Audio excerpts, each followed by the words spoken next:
y bienvenidos a esta sesión de la Semana de la Ciencia, esta ponencia. Presento al profesor Conrado Martínez, profesor e investigador de Genética Humana de la Universidad Jaume I, la UJI, doctor en Genética Humana por la Universidad de Oxford y vicedecano de Medicina de la Facultad de Ciencias de la Salud de la Universidad Jaume I.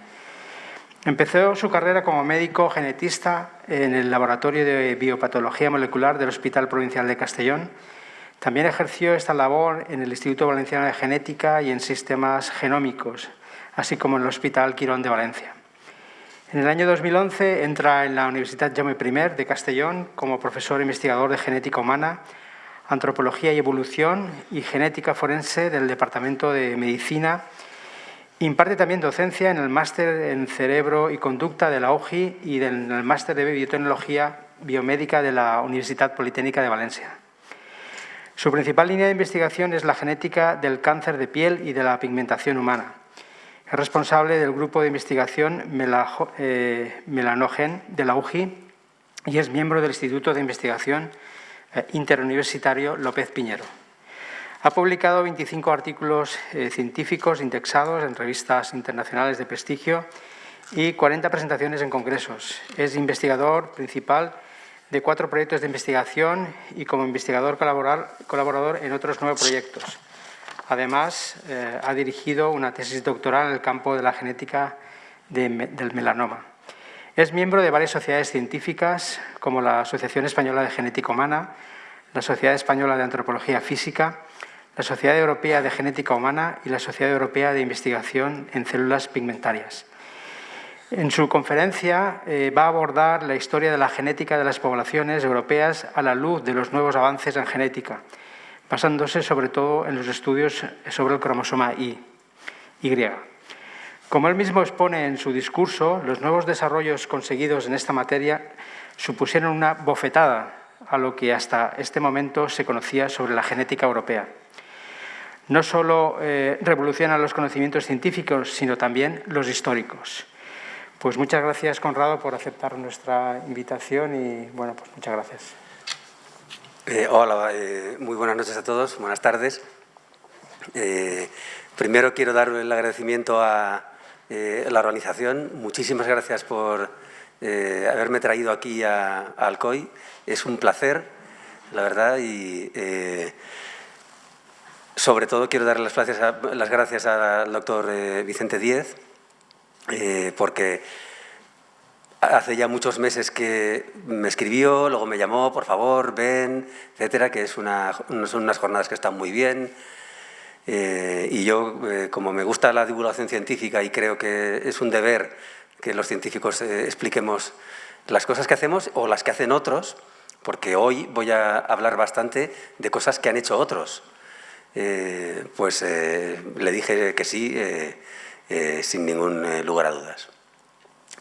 Agradecer también a la organización, al técnico, a José, gracias por todo. Y como yo no sé dar una charla sentado, me voy a levantar y voy a hablar desde aquí. Si os parece. Voy a quitarme la mascarilla también porque me han dicho que se puede. Entonces, lo primero que voy a contar es que yo tengo 2 líneas de investigación ahora mismo que están relacionadas. Una es, como ha comentado el profesor Vicente Díez, la genética de la pigmentación y del cáncer de piel. Hay muchos de los genes que están involucrados en la pigmentación humana, tanto de la piel como del pelo, como de los ojos, que también predisponen a tener cáncer de piel, sobre todo melanoma, que es el cáncer de piel más peligroso. Entonces, este tipo de genes son conocidos, ya son conocidos en la literatura científica y han empezado a ser estudiados también en poblaciones del pasado. Es decir, ahora mismo nosotros en Europa somos bastante blanquitos, nos ponemos morenos en verano, en el norte de Europa son mucho más blancos que nosotros, se ponen rojos en verano y luego otra vez blancos, etc.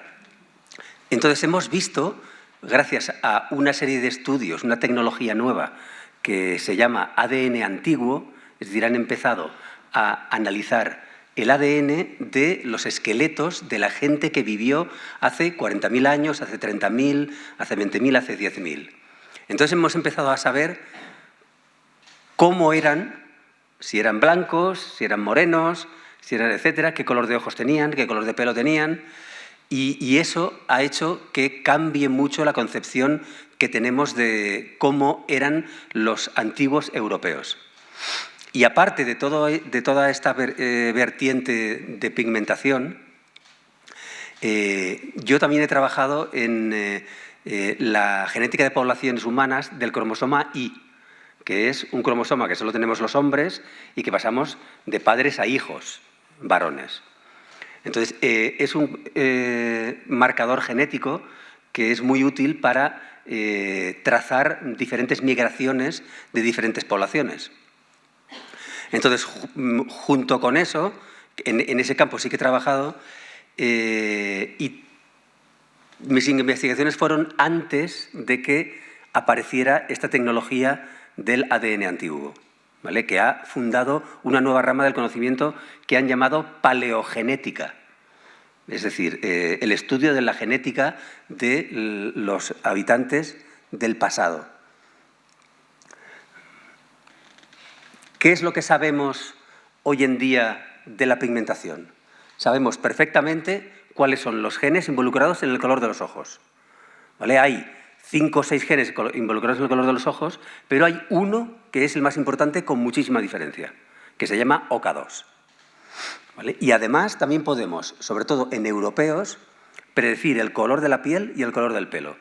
El color del pelo bastante peor, es más difícil, porque hay muchos genes involucrados y muchas de las variantes genéticas son muy raras. Pero el color de la piel también se puede predecir bastante fácilmente, sobre todo en europeos. Otra cosa es en asiáticos o en africanos subsaharianos, o incluso en americanos, en nativos americanos. Pero en europeos está muy bien estudiado cuáles son los genes que hacen que seamos más blancos o más morenos. Entonces, aunque hay un montón de genes involucrados en el color de la piel, en Europa ha habido 6 o 7 que han sido los que se han seleccionado para que seamos más blancos en Europa de lo que éramos hace un montón de años, ¿vale? Y esa selección ha sido muy rápida. Luego hablaré de esto. Y también conocemos los genes de la forma del pelo. Si se tiene el pelo rizado o el pelo liso. Sobre todo hay 3 o 4 genes muy importantes en tener el pelo liso y otras variantes de esos genes, la gente tiene el pelo rizado o ondulado. ¿Vale? Entonces, introduzco esto porque tiene que ver con la pinta que tenían los europeos hace 40.000 años, hace 30.000 y hace 20.000, para que se sepa que estos genes son conocidos. Entonces, una de las cosas que se miró cuando se empezaron a hacer estudios de paleogenética es, vale, nosotros ahora sabemos cómo somos ahora, sabemos que tenemos el pelo ondulado, en Europa o liso, tenemos el pelo negro, rubio, etcétera, pero ¿cómo eran hace 40.000 años, hace 20.000, hace 10.000? Entonces, todo eso ahora lo sabemos. Hay cosas que nos escapan, no lo sabemos absolutamente todo, pero sabemos bastante y además todo esto nos ha sorprendido. Por eso el adjetivo de sorprendente en el título de la charla.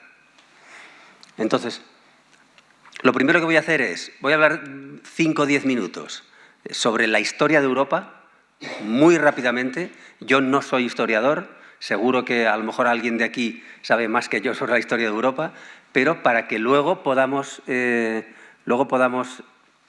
tener una referencia de lo que hemos hablado para que se entienda todo mejor. Europa se pobló por Homo sapiens hace 40.000 años aproximadamente, entre 45.000 y 35.000 años. Antes, en Europa, vivían los neandertales. Los neandertales es una especie diferente de homínido, perteneciente también al género Homo, pero no es Homo sapiens, es Homo neanderthalensis, con los que nos cruzamos en Oriente Medio. Es decir, la población de Homo sapiens que sale de África, más o menos hace entre 70.000 y 100.000 años, se encuentra en Oriente Medio con los neandertales. Y ahí hubo cruzamientos entre las dos especies. Y luego Homo sapiens desde ahí puebla toda Eurasia, tanto Oriente Medio, el centro de Asia y el sudeste asiático, como Europa. En Europa llega hace 40.000 años y va desplazando a los neandertales. Los neandertales se quedan acantonados en diferentes sitios. Los últimos vivieron en Gibraltar y los neandertales se extinguen. De esos cruces, todos los que estamos aquí tenemos más o menos un 2% de genoma neandertal. Es decir, fueron una serie de genes que hubo una introgresión de los neandertales en Homo sapiens, y como fue hace muchísimo tiempo, hace unos 70.000 años, esos trocitos de genoma se han quedado muy repartidos. Entonces, es muy difícil que alguien tenga un 1% y alguien tenga un 9%. La mayoría de los que estamos aquí tenemos un 1,9%, un 2%, un 2,1%. ¿Vale? Por ejemplo, en el sudeste asiático tienen un 4, un 4,5%. Entonces, dejando esto aparte, dejando los neandertales aparte, vemos que la primera cultura que llega a Europa se les llama Cromañón, ¿vale? Y tienen, a la población se le llama Cromañón, y tienen una cultura al principio que se llama auriñaciense, que es muy burda, pero bueno, son grupos muy pequeñitos, muy dispersos, y que entran por Anatolia y por Oriente Medio, ¿vale? Siguiendo la costa del Mediterráneo y el Danubio, y el curso del Danubio, algo que se va a repetir varias veces. Son cazadores-recolectores, es decir, no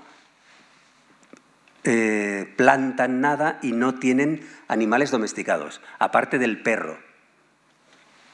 Todos los demás animales todavía no están domesticados y no tienen agricultura tampoco. Estas son algunas de las manifestaciones artísticas. Muchas de las cuevas que hay en Centro Europa, por ejemplo en Francia, Chauvet, son de esta época, ¿vale? Desde hace 40.000 hasta hace unos 20.000 años. Estas figuritas que os sonarán también, las diferentes Venus de la fertilidad, también son de esta época, son muy antiguas en Europa. Y esta es la pinta que tienen estas personas cuando están en los museos. Todo esto ahora se tiene que quitar porque no vale para nada, ¿vale? Son blanquitos, ¿los veis? Este incluso tiene los ojos claros, ¿vale? Eran muy altos, los primeros europeos eran muy altos. Medían de media los hombres 1,80 o 1,85. Todavía en Europa de media no hemos llegado a la altura que tenían en esta época, en el auriñaciense y en el gravetiense, que son los dos primeros periodos del poblamiento europeo. Las mujeres también eran muy altas, de media las mujeres siempre 9-10 centímetros más bajas que los hombres. Son muy altos y muy grandotes para resistir mejor el frío. Era una época donde hacía mucho más frío que ahora en Europa. ¿Qué es lo que hemos encontrado en los esqueletos? Esto es lo que creíamos. Bueno, pues eran blanquitos, como somos nosotros, adaptados a la poca radiación ultravioleta. Por eso nosotros somos más blancos. Necesitamos sintetizar vitamina D. La vitamina D es muy importante en el crecimiento, ¿vale? Porque evita el raquitismo, que es una enfermedad terrible en los niños. Entonces, si vamos a una zona con menor radiación ultravioleta, como es Europa, necesitamos ser blancos para poder sintetizar vitamina D y no tener raquitismo. Entonces, creíamos que eran así. ¿Qué hemos visto en los esqueletos que se han desenterrado de hace 40.000 años, hace 30.000 años, hasta hace unos 20.000 años? Y que se han analizado sus genes. Hemos mirado los genes de la pigmentación y del color de los ojos. ¿Y qué es lo que se ha visto? Que estas personas eran de color negro. Tienen las mismas variantes genéticas de la pigmentación que los negros subsaharianos. Es decir, tenían la piel muy oscura. Tampoco quiero decir que todos los africanos subsaharianos tengan el mismo color de la piel. Hay muchos que tienen la piel más clarita, pero es muy oscura comparada con los europeos de ahora, con nosotros. Tenían el pelo muy oscuro y ensortijado, y tenían los ojos oscuros. ¿Vale? Esta población, que siempre es pequeña, muy dispersa, grupos muy pequeños, de 25 a 50 personas, vivían en un valle, eran nómadas. Estaban en un valle, agotaban los recursos, iban al valle de al lado, etc. Esta población es bastante estable hasta hace 20.000 años. ¿Qué pasa hace 20.000 años? Que el hielo es el máximo glacial. Entonces el hielo baja del norte y toda esta franja azul que se ve ahí es hielo. Es lo que ahora se ve en la Antártida o en los documentales de la 2 en el Ártico, pues llegaba hasta Alemania, Polonia, Inglaterra. Luego toda esta franja así más gris, ¿vale?, era tundra. Ahí no se puede vivir con el permafrost como ahora en el norte de Siberia. Y la zona más verde clarita y sobre todo la zona más verde oscura eran bosques. Entonces toda la población europea hace unos 22.000 años se refugia en la península ibérica, en la península itálica y en los Balcanes, y en esta zona de aquí, el este de Europa. En el resto de Europa no se podía vivir, ¿vale? Esto no es que esté mal dibujado, es que el nivel del agua era muy inferior y entonces, por ejemplo, España tenía esta pinta, o la península ibérica, mejor dicho, tenía esta pinta. Inglaterra estaba pegada al continente. Sicilia estaba pegada al resto de Italia, ¿vale? Es decir, mucho frío, entonces mucha agua queda capturada en los casquetes polares y el nivel del agua baja muchísimo. ¿Qué es lo que pasa cuando este hielo empieza a retroceder? Cuando empieza a hacer mejor tiempo. Cuando empieza a hacer mejor tiempo, de los refugios de la península itálica, de la península ibérica y de la península de los Balcanes, la península balcánica, se repuebla Europa. Pero ahí la población ha cambiado ya no es igual, ¿vale? Durante todos esos miles de años, 2.000 o 3.000 años, que han quedado refugiados en esas penínsulas, la población europea ha cambiado ya. Y cuando repuebla el resto de Europa, ya es diferente de los anteriores, ¿vale? Esta cultura se llama soloutrense y magdaleniense y empieza hace unos 18.000, 17.000 años y acaba hace unos 11.000 años. Siguen siendo cazadores-recolectores, nómadas, grupos pequeños, etc. Y son los que pintaron las cuevas de Altamira, ¿vale? Por ejemplo, aquí las de Lascaux en Francia, también muy impresionantes. Y esta es la pinta que tienen en los museos, en las ilustraciones, en las películas, en los libros que les ponemos, ¿vale? Por ejemplo, esta es la Dama Roja, un esqueleto que se encontró en Asturias, muy interesante, o en el País Vasco, no recuerdo ahora bien, etc. No son tan altos como antes, son un poquito más bajitos, los magdalenienses / solutrenses. En el este de Europa se llama más epigravetiense esta cultura, pero cuando hemos analizado los esqueletos de estas personas que vivieron hace 18.000, 17.000, 16.000, 15.000 años en Europa, hemos visto que eran de color muy oscuro. No tan negros como los anteriores, pero ya se habían emblanquecido un poquito, pero seguían siendo muy oscuros, de piel casi negra. Tenían el pelo muy oscuro y ensortijado, igual que antes, pero tenían los ojos azules. Todos los esqueletos que se han encontrado desde hace 11.000 años hasta hace 17.000 en Europa, todos tenían los ojos claros. Tienen las variantes genéticas de ojos azules o verdes. No hay ninguno que tuviera los ojos oscuros. Es una población que tiene muy poca diversidad genética, es muy homogénea. Es decir, todos los esqueletos que se han analizado son muy parecidos entre sí, a nivel genético. Es decir, es una población pequeña y muy homogénea. Son todos muy parecidos, tienen muy poca diversidad y todos son más o menos el mismo color de piel, muy oscuro, y todos tienen los ojos azules. Esto no nos lo esperábamos. Es decir, nosotros creíamos que la gente de piel blanca y los rubios también habían traído los ojos claros. Y no es verdad. Los ojos claros aparecen en una población negra, de color negro. Y cuando digo negro no me refiero a que éramos negros. No. Teníamos la piel oscura. No es lo mismo que ser negro. Todas las otras características no eran de africanos subsaharianos. Quiero que se me entienda bien, ¿vale? ¿Qué es lo que pasa después? Después viene una fase que se llama Mesolítico. El Mesolítico es una fase de transición entre el Paleolítico, entre los cazadores-recolectores nómadas, y el Neolítico, que es cuando llega la gran revolución, la agricultura y la ganadería.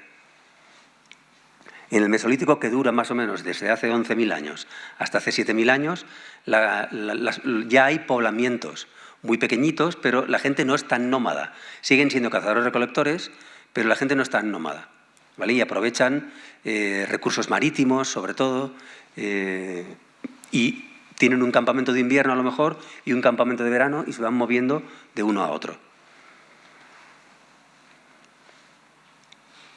Os sonará también las manifestaciones artísticas. De esta época es el típico arte levantino que tenemos en cuevas o oquedades al exterior. ¿Vale? Es mucho más simbólico. No, la pintura y las figuritas y todo eso que había en la cultura anterior desaparece. En el magdaleniense, en el epigravetiense, todo eso desaparece. Es decir, es una población culturalmente diferente. ¿Vale? Sin embargo, a nivel genético no ha habido ningún cambio. Es decir, han cambiado culturalmente, ha habido una difusión cultural que ha hecho que la población cambie. Sin embargo, hemos desenterrado esqueletos de esta época, ¿vale? De hace 11.000, 9.000, 7.000 años, y genéticamente no se diferencian del magdaleniense y el solutrense y el epigravetiense. Todos tienen los ojos azules, sigue habiendo relativamente poca diversidad genética, son todos muy igualitos, tienen el pelo oscuro y ensortijado y tienen la piel oscura. No tan oscura como antes, pero es decir, se va aclarando un poquito, pero siguen teniendo la piel muy oscura. ¿Qué es lo que pasa hace 11.000, 12.000, 10.000 años? En Oriente Medio y en Anatolia, que se inventa la agricultura y la ganadería. Nos hacemos sedentarios, empezamos a tener ciudades grandes y hay muchísima más gente. Es decir, las poblaciones pueden soportar un número de gente muchísimo mayor. Entonces hay gente que se mueve, o sea, la agricultura y la ganadería se extiende por Europa, desde Oriente Medio, lo mismo por la costa del Mediterráneo y por el Danubio. Y llega, por ejemplo, a la península ibérica, llega hace 5.000 años aproximadamente. Es decir, tarda unos 5.000 o 6.000 años desde que se inventa en Oriente Medio hasta llegar a la península ibérica. O a Escandinavia, por ejemplo, tarda incluso más. Entonces, había un gran debate históricamente entre dos posiciones opuestas. Había gente que creía que la agricultura y la ganadería había sido algo cultural. Es decir, la gente que antes era cazadora-recolectora había aprendido a cultivar y no había habido un cambio genético grande, un gran cambio de población. Y había otra corriente científica que decía que no, que había sido que mucha gente se había movido desde esta zona hacia Europa y había acompañando los cambios culturales y también cambios en el esqueleto. Se ven que los esqueletos no son iguales, son más bajitos, más pequeños, etc. ¿Vale? ¿Qué es lo que hemos visto? ¿Qué es lo que hemos visto en los esqueletos de esta época, del Neolítico? Es decir, de la agricultura y la ganadería en Europa. Primero, son muchísimo más bajitos las personas. pasan de 1,75, 1,80 a 1,60, 1,65, que es una altura que es la normal hasta el siglo XX. La normal en Europa hasta el siglo XX, prácticamente. ¿Vale? De media, ¿eh? Los hombres de media.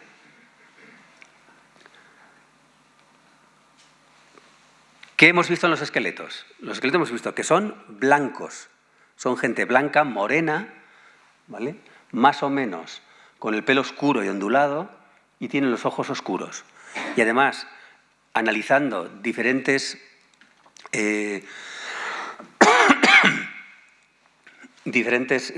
con diferentes técnicas, sobre todo analizando el estroncio, se puede ver qué dieta tuvieron. Y tienen una dieta totalmente diferente, una dieta más terrestre, más de grano, han consumido mucho grano y comen muchísimo menos carne y menos pescado, sobre todo, que los anteriores, que los cazadores-recolectores. A los que también habría que poner cazadores-recolectores pescadores, porque ahora se sabe que una gran parte de la dieta de los cazadores-recolectores era pescado. Estas son fotografías de gente de Cerdeña, porque se ha visto que la gente de Cerdeña es la que más se parece con muchísima diferencia, diferencia a los pobladores del Neolítico. Es decir, cuando entra el Neolítico en Europa, ¿qué pinta tenía esa gente? Pues tenía una pinta muy parecida a la que hoy en día tiene la gente de Cerdeña y en el Mediterráneo en general. ¿Vale?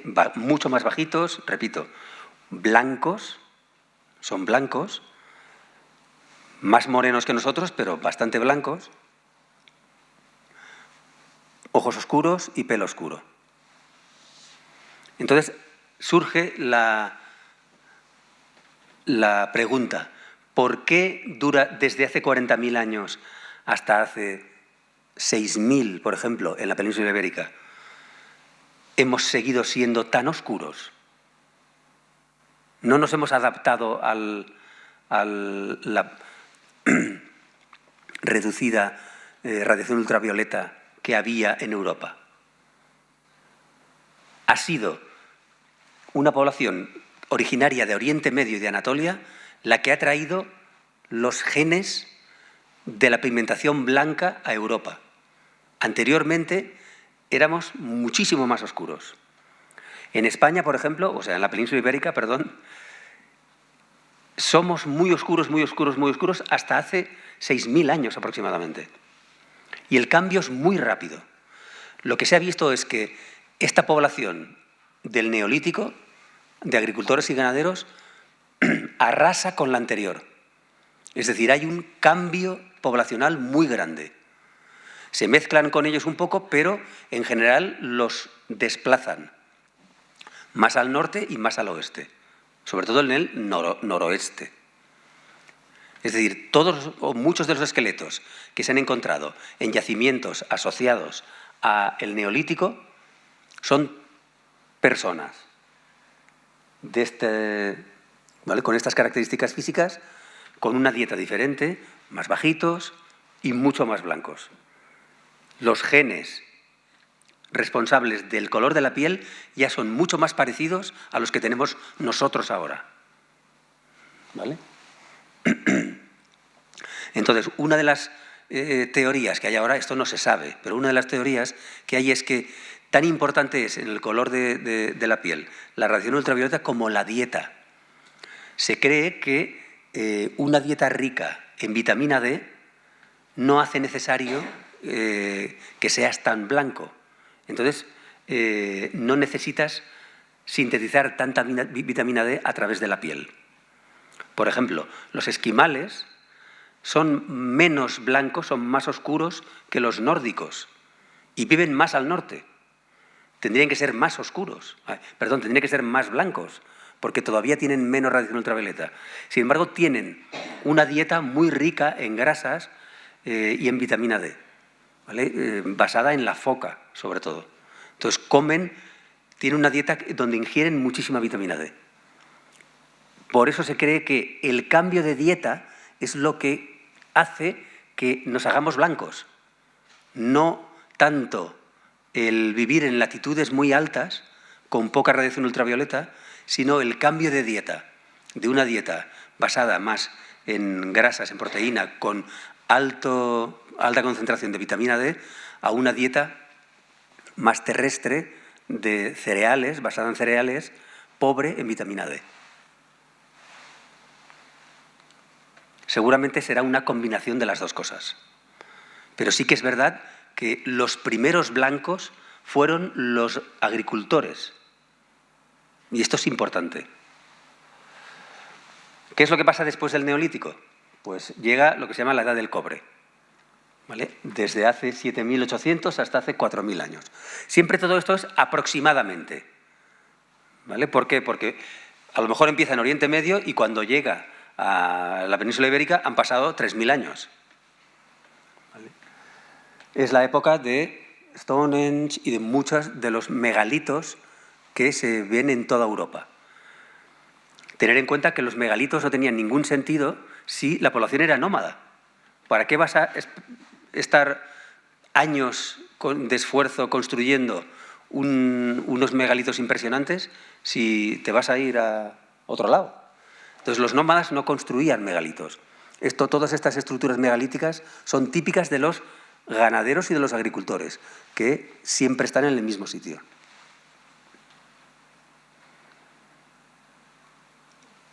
Hay una persona, un esqueleto que se encontró en la frontera entre Italia y Austria, en el valle de Otzal, que se le llama Otzi, y es uno de los esqueletos mejor conservados que hay en Europa, en el mundo, de hecho. Es de hace unos 5.000 años y es la típica persona que representa la edad del cobre, ¿vale? No hay tampoco un cambio genético, es decir, es muy parecido a los agricultores del Neolítico. Pues esta es la pinta aquí como le ponen, ¿vale? El pelo oscuro, ojos oscuros, piel blanca como nosotros, y se le encontró en los Alpes, en un glaciar, por eso estaba tan bien conservado, ¿vale? En un glaciar que está entre Austria y Italia. Y aquí, como ya he dicho, no hay cambios. Es decir, el paso del Neolítico a la Edad del Cobre se cambia culturalmente, pero no se cambia genéticamente. Y hay mucha variabilidad genética, igual que en el Neolítico. Como venía tanta gente, eran muchísimos más, la agricultura y la ganadería puede soportar muchísima más gente, se genera más diversidad genética. Entonces las personas son más diferentes entre sí. Y esto se ve en los análisis genéticos que se han hecho de estos esqueletos. Y por último, luego vienen otras fases, pero para acabar con la introducción histórica, está la Edad del Bronce, que empieza hace unos 5.000 años, más o menos aquí en el este de Europa, y dura hasta hace unos 3.000 años. ¿Vale? Y hay una gran revolución en esta época, con armas mucho más hechas de bronce, que son mucho más resistentes que las de cobre, etc. De esto hablaremos después. Después de esta fase viene la Edad del Hierro, y ya llegan, pues eso, un poco la fase de la Edad del Bronce tardía, que es hace 3.000 años aproximadamente. Pues ya os sonará pues, la cultura de los celtas, están los íberos aquí en la península ibérica, los celtas, la cultura celta se disemina por toda Europa, etc. Es decir, ya un poco entramos en la historia. Luego vienen los griegos, luego los romanos, ¿vale? Pero eso ya vamos a dejarlo fuera de la introducción. Vale. Después de esta introducción, que ha sido un poco más larga de lo que yo quería, vamos a hablar de diferentes marcadores genéticos, de diferentes trozos de nuestro genoma. Nosotros tenemos 3 tipos de marcadores genéticos. El gran mogollón, es decir, los cromosomas 1, 2, 3, 4, 5, 6, así hasta el 22, es lo que se llaman autosomas. Estos cromosomas los heredamos de nuestros 2 padres, de nuestra madre y de nuestro padre, y de nuestros abuelos, y de nuestros bisabuelos, y así sucesivamente. Sin embargo, hay 2 tipos de de material genómico que solamente heredamos de uno de nuestros padres. Además de los cromosomas normales, también están el X y el Y. El cromosoma X sí que lo heredamos de nuestra madre, los hombres, y de nuestra madre y de nuestro padre, las mujeres. Pero los hombres heredamos el cromosoma Y, griega, de nuestros padres solamente. Entonces pasa de padre a hijo, y ese hijo a nieto, siempre que sea un chico, y así sucesivamente. Y lo mismo pasa con el ADN mitocondrial. Fuera del núcleo de las células hay unos orgánulos que se llaman mitocondrias, con los que se genera la energía, es decir, son las centrales respiratorias de la célula. Y es un orgánulo que también tiene ADN. Y todas las mitocondrias que tenemos las heredamos de nuestra madre. No de nuestra madre y de nuestro padre, solo de nuestra madre. Entonces, siguiendo el ADN mitocondrial, puedes seguir un linaje materno perfecto. Es decir, yo he heredado mi ADN mitocondrial de mi madre, y mi madre de su madre, y su madre, mi abuela materna, de mi bisabuela materna. Y madre, madre, madre, todo siguiendo un linaje materno perfecto. Y lo mismo pasa con el cromosoma Y. Tú puedes seguir un linaje paterno perfecto. ¿Vale? Tu cromosoma Y, si eres un chico, viene de tu padre y este de tu abuelo y de tu abuelo paterno y así, hombre, hombre, hombre, hombre. ¿Entendéis, no? Vosotros imaginaros vuestros 16 tatarabuelos. Imaginaos que tenéis una variante genética muy rara que os hace tener el color de la piel con pecas. Me lo invento. ¿Vale? Es una variante genética muy rara. Que está en el cromosoma 5. También me lo invento. Vosotros no sabéis de quién habéis heredado esa mutación. ¿De quién lo habéis heredado? ¿De cuál de los 16 bisabuelos? Es imposible saberlo. De los 16 tatarabuelos, perdón. Tendríamos que desenterrar a los 16 tatarabuelos y hacerles un estudio genético para ver de quién habéis heredado esa mutación. ¿Entendéis? Sin embargo, si tenéis un cromosoma Y de una manera o un ADN mitocondrial de otra, sí que sabéis de quién lo habéis heredado. De los 16 tatarabuelos es de la madre de vuestra madre, vuestra madre, vuestra madre. Entonces se puede seguir un linaje perfecto y puedes saber esa persona de dónde era, de qué población venía, etc.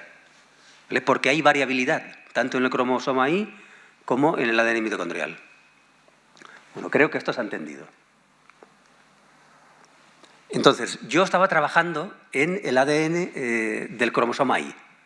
Y mis investigaciones eran sobre el ADN del cromosoma Y en Europa y en la península ibérica. Hay diferentes tipos de cromosoma Y, ¿vale? Diferentes, se llaman grupos, pero bueno, da igual. El más común en Europa, con muchísima diferencia, es uno que se llama R1b, que es el más común en la península ibérica, en España y en Portugal, en el País Vasco, por supuesto, en todo lo que es Francia, Italia, Alemania, Irlanda, las Islas Británicas en general, ¿vale? Y luego, en esta zona, en Europa del Este, hay otro que es muy común también, que se llama R1a. De los que estamos aquí, de los hombres que estamos aquí, el 70% somos R1b, seguramente.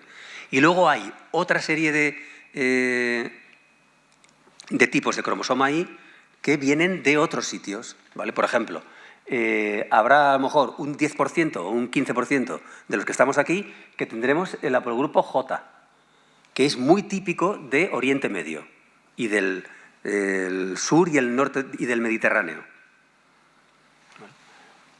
Otros, un 5%, seremos G, que es muy típico también del Mediterráneo y que se cree que entró con el Neolítico. Otros seremos I2, que es un tipo de cromosoma Y muy antiguo, pero a lo mejor hay un 3% aquí, o un 2%. ¿Entendéis, no? Otros seremos E, a lo mejor un 6%, que es un grupo de cromosoma Y típico del norte de África. Y en España hay un 6-7% de gente que tiene ese cromosoma Y. Entonces, esa persona, si sabe que es E, sabe que el padre de su padre, de su padre, de su padre, de su padre, de su padre, de su padre, alguna vez vino del norte de África. ¿Entendéis, no? Si es J o G, sabes que el padre de tu padre, de tu padre, de tu padre, de tu padre, hace 5.000 años, a lo mejor, vino de esta zona de aquí. Es seguro, seguro que es así. Si fuera del resto del genoma, no lo sabríamos, porque está todo tan mezclado que es muy difícil de desentrañar ese tipo de genes. Pero con el cromosoma Y y con el ADN mitocondrial es muy fácil averiguar el origen de las poblaciones. Sobre todo ahora que tenemos los esqueletos analizados de toda esa gente que vivió hace tantos miles de años. Entonces nosotros había dos teorías contrapuestas también. Que el R1b, que es con mucha diferencia el más común en Europa occidental, pero que llega en el País Vasco el 90%, en Irlanda el 92%, en las Islas Británicas el 60%, en la península ibérica el 70%, en Francia el 65%, en Italia también muy alto, el 55% aproximadamente.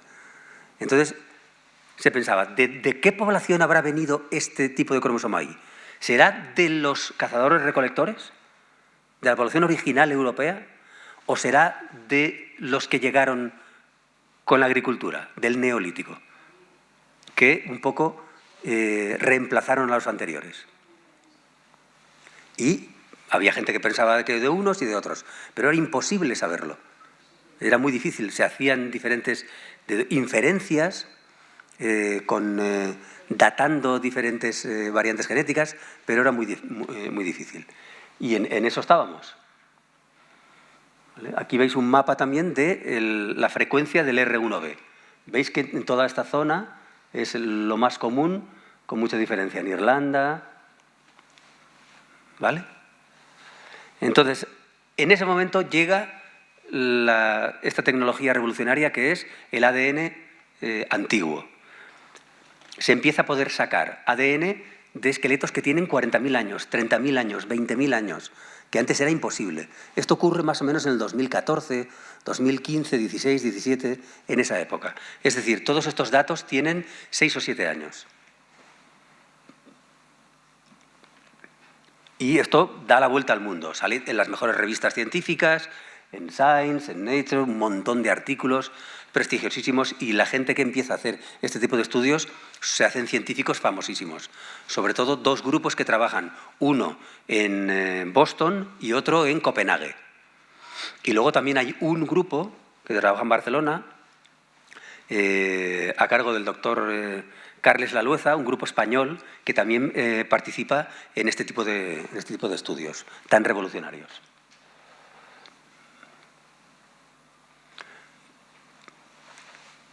¿Qué es lo que hace este estudio? Pues analizan 900, 1.000 esqueletos de Europa desde hace 35.000 años hasta hace unos 5.000 años. También el cromosoma Y y el ADN mitocondrial, por supuesto. Pero el ADN mitocondrial, hablaremos después, no da tantas sorpresas. Entonces, muchas de las muestras son de estas zonas, más o menos se está representando todo, y luego se ha ampliado más. Ahora ya no hay 1.900, hay más, hay muchos más. ¿Vale? ¿Y qué es lo que se ve?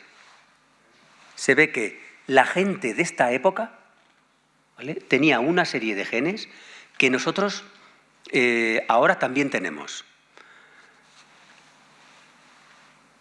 Los genomas que se ven del Paleolítico, de la época desde hace 11.000 años, es decir, el Mesolítico y el Paleolítico, hasta hace 40.000 años, nosotros tenemos, los europeos, más o menos 1/3 de nuestro genoma, que deriva de esa gente.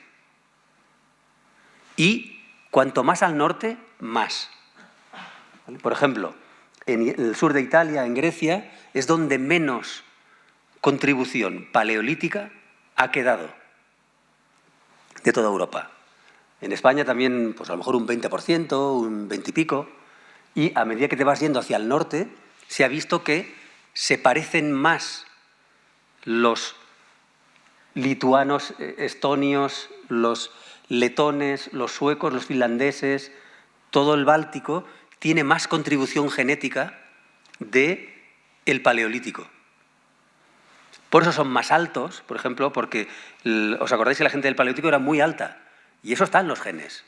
Entonces, esta gente tiene más variantes genéticas de ser alto, por eso son más altos, ¿vale? En el norte de Europa y sobre todo en el Báltico. Entonces, un tercio de media. A lo mejor en España hay un 20%, en el sur de Italia y en Grecia un 5% y en el Báltico un 50% y muchos, un 60%. Pero de media en Europa un tercio del genoma viene del Paleolítico y del Mesolítico. Luego se ve que otro tercio viene del Neolítico, de los agricultores y ganaderos que entraron en Europa hace 10.000, 8.000, 7.000, hasta hace 5.000 años. Cuanto más al norte, menos contribución. ¿Vale? Por ejemplo, en España pues hay un 50, 45 aproximadamente. ¿Vale? En el sur de Italia y en Grecia más. Llega hasta un 70 aproximadamente. Y a medida que vas yendo hacia el norte, la contribución de los ganaderos que entraron en Europa es menor. De los agricultores y los ganaderos que entraron en Europa hace tanto tiempo es menor. Y entonces, ¿de dónde narices viene el otro tercio de nuestro genoma? No lo sabíamos. Y esto fue una sorpresa increíble. Es decir, hasta hace 5.000 años, un tercio de nuestro genoma no está en Europa. No lo encontramos. Entonces, cuando salieron estos datos, en nuestro grupo de investigación dijimos, bueno, da igual, ya veremos de dónde viene el otro tercio. Pero vamos a mirar el cromosoma Y. Porque nosotros estábamos interesados en el cromosoma Y. Y vamos a ver todos estos esqueletos que se han encontrado desde hace 35.000 años hasta hace 5.000 años, ¿cuáles son los que tienen el cromosoma Y? R1b, está tan común en Europa occidental. ¿Son los del Paleolítico o son los del Neolítico? A ver quién tiene razón. ¿Qué es lo que pasó? Miramos todos los esqueletos, el cromosoma Y, de todos los esqueletos que se habían encontrado desde hace 35.000 años hasta hace 5.000 años y no había ni uno con R1b. Ni uno. Y con R1a, ni uno tampoco. Esto fue una sorpresa increíble. Y estuvimos unos meses diciendo, ¿pero aquí qué pasa? Es decir, el 75% de los cromosomas Y de los europeos, hace nada, hace 5.000 años, no estaban. ¿Cómo puede ser que haya, de repente, tan rápido, un cambio tan grande? Había una serie de cromosomas Y, unos tipos, que se han extinguido casi hoy en día. ¿Vale? Uno es el C o C1, que en Europa casi nadie tiene ya. Y otro es el que os he dicho antes, el I2A. Y otros tipos más raros. Había gente del Neolítico que tenía J y G. ¿Vale? J, G, T, también, que es típico de Oriente Medio y de Anatolia. Es decir, que las personas que habían venido del Neolítico estaban ahí, tenían sus cromosomas Y. Su grupo de cromosomas Y bien establecido. Pero no había manera de encontrar ningún R1b. Y durante unos meses la comunidad científica estuvo en vilo a ver qué pasa aquí.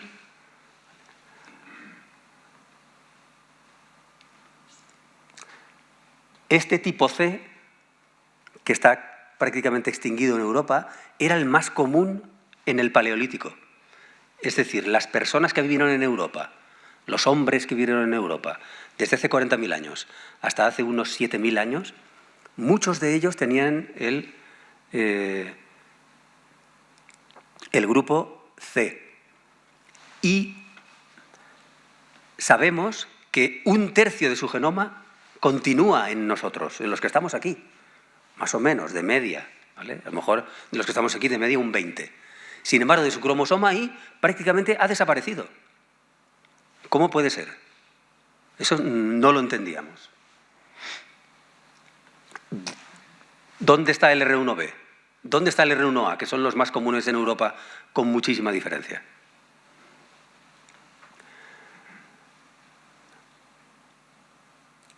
Hace 6 o 7 años se habían analizado miles de cromosomas Y de europeos. Casi llegaba al 1.000.000. Por este tipo de empresas que te mandan un kit a casa y coges una muestra de saliva, les mandas la muestra y te dicen pues qué tipo de cromosoma Y tienes, qué tipo de ADN mitocondrial, de dónde vienen tus antepasados, tu genoma, etc. ¿Vale? Y eso lleva desde hace mucho tiempo, desde hace unos 20 años. Entonces, en estos 20 años se habían hecho un montón de análisis de casi 1.000.000 de personas de origen europeo y se habían visto que el 75% eran R1b, R1a, ¿vale? Y había 3 personas que no se entendía, 3, de casi 1.000.000, 3 personas que no se entendía el haplogrupo, este grupo de cromosoma Y que tenían. No se entendía bien. Era un polaco, un inglés y uno de Castellón.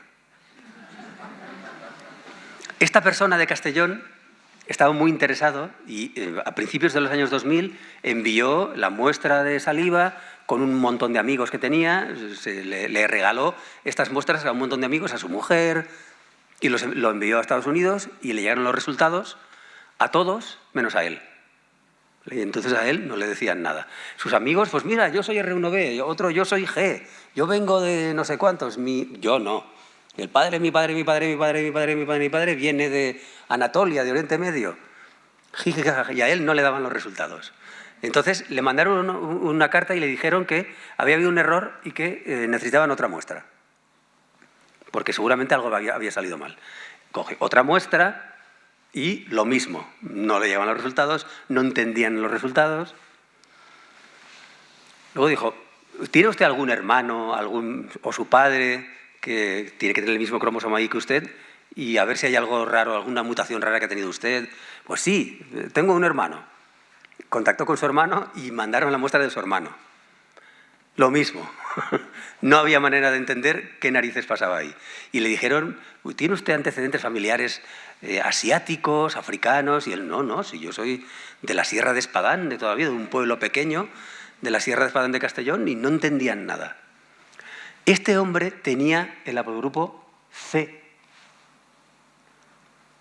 Del casi 1.000.000 de personas, de hombres, que se habían hecho el estudio en Europa, hasta que aparece el ADN antiguo, solamente había 3 que tenían el haplogrupo C. Y no se entendía, no sabían. Claro, estas empresas decían, uy, ¿esto qué es?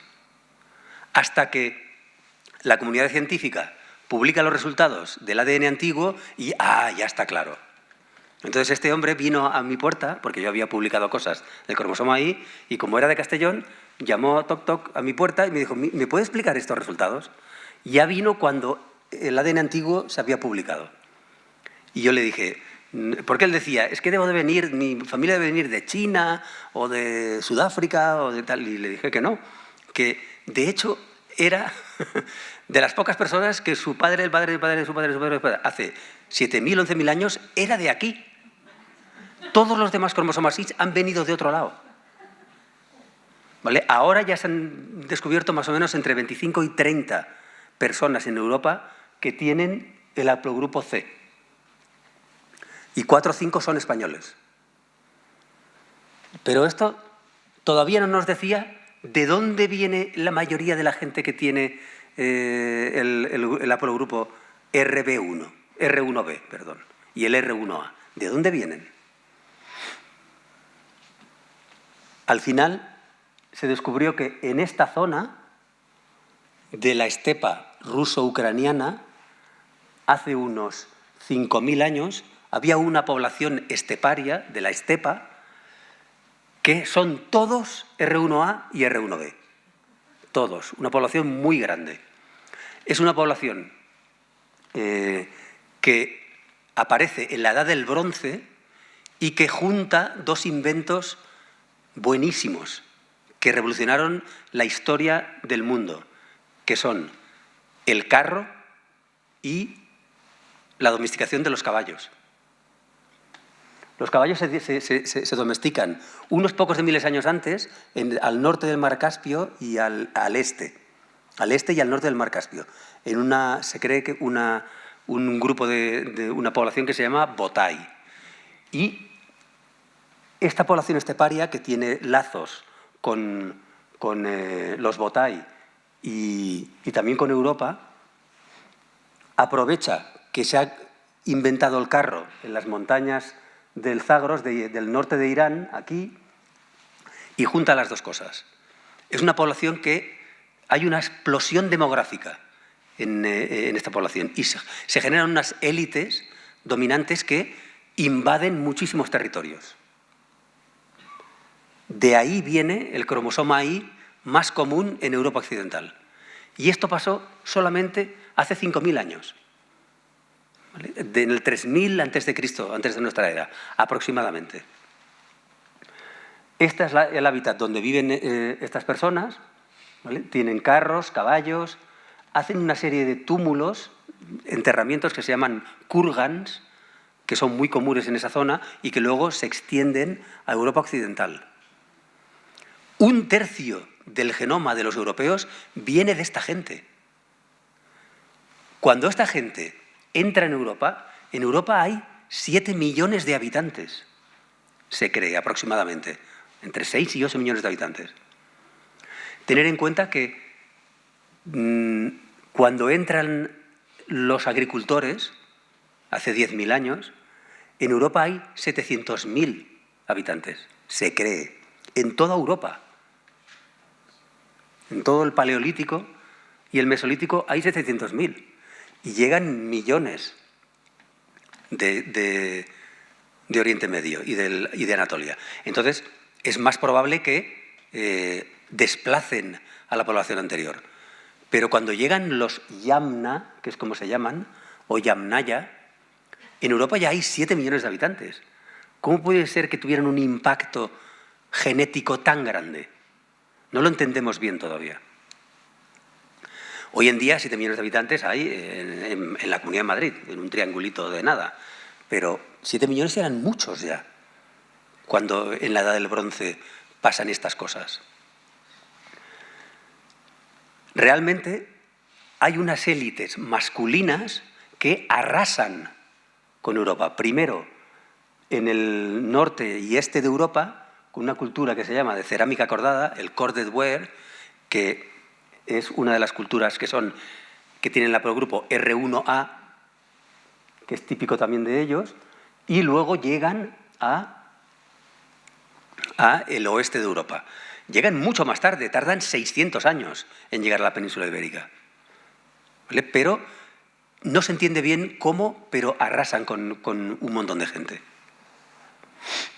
Y también se expanden hacia el este, tanto hacia lo que ahora es Mongolia como a la zona de la India y estos países que están ahí, Uzbekistán, Kirguistán, etc.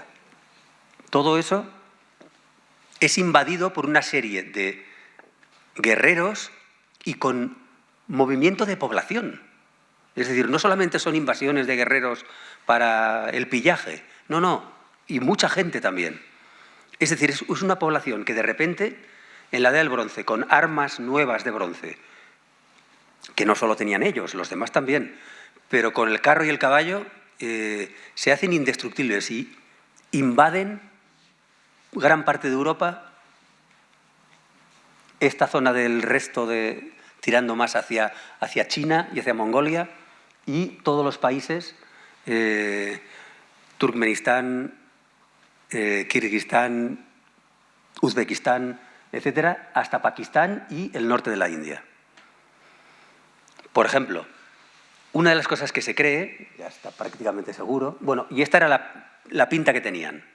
Hemos mirado los esqueletos y hemos visto que eran un poquito más altos que los de los agricultores, medían los hombres unos 75 aproximadamente, eran grandotes, eran mucho más blancos que los del Neolítico, o sea, más blancos que la gente del Mediterráneo, tenían el pelo liso,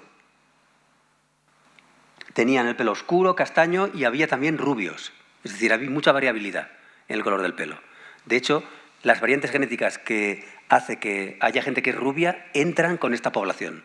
Antes no existen. en Europa. Y la mayoría tienen los ojos oscuros, pero también hay algunos que ya tienen los ojos claros, porque han pasado muchos miles de años y ha habido contacto entre los europeos y esta población de origen estepario. Más o menos tendrían esta pinta, es decir, como la gente de ahora, normal. ¿Cómo surge esta población? Surge tiene tres influencias, ¿vale? Una muy antigua, que se llama antigua noreuroasiática, es decir, una población muy antigua, que ya era un poquito más blanquita también, y algunos eran rubios, que surge en lo que es el norte, centro de Asia, ¿vale? Alrededor del lago Baikal se ha encontrado un esqueleto que tiene 15.000 años, que no era blanco como los Yamna o los agricultores, pero algunas variantes genéticas ya tenía de blanco. Y algunos tenían el pelo rubio, aunque ojos oscuros. Estos influyen en los Yamna, también algunos agricultores de la zona de Irán, sobre todo, y algunos cazadores-recolectores de la zona de Europa del Este. Por eso algunos de estas personas tienen los ojos claros. Se forma una población que es extremadamente exitosa, ¿vale? Muy guerrera, juntando las armas de bronce, el carro y el caballo. Si os fijáis, en esta época, más o menos hace 10.000 años, existen tres poblaciones que son totalmente diferentes entre sí. Tan diferentes como los europeos de los japoneses, o de los hindús, o de la gente que vive ahora en la India. O sea, los europeos de hoy en día, lo diferentes que somos de la gente de la India o de la gente de Japón, pues así de diferentes eran estas personas. Estaban los agricultores que vivían en la zona del Levante y de Anatolia, los cazadores-recolectores que vivían en Europa Central y en la península ibérica y en Italia, que eran muy oscuros y tenían los ojos azules. Y luego estaban esta primera población primigenia de los Yamna, la población esteparia, que vivían en Europa, en lo que es Rusia, Ucrania y la parte de la estepa asiática. Y tenían el pelo rubio. Hace 10.000, 12.000 años esta era la pinta que tenían. Sin embargo, hace 4.000 todas estas poblaciones se han mezclado. Y ya no existen estas poblaciones, han desaparecido. Y tenemos, los europeos, un tercio de cada una de ellas. Hace unos 4.000 años. Esto ya lo he comentado. Del Paleolítico un tercio, del Neolítico un tercio y de los Yamna o Yamnaya otro tercio. También se cree, están casi seguros ya, que esta población esteparia fue la primera que habló un idioma indoeuropeo, como el que estoy hablando yo hoy.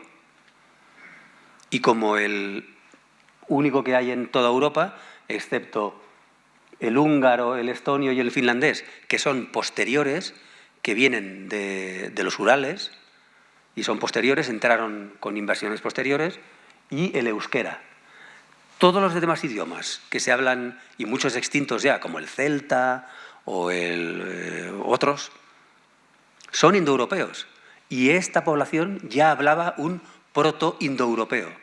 De hecho, el sánscrito que se habla en la zona de la India es un idioma indoeuropeo. Y muchas de las palabras son iguales que en castellano o en otros idiomas indoeuropeos. Por ejemplo, la palabra tres en sánscrito es tre, en sánscrito, que es un idioma que ya está extinguido y que se hablaba aquí.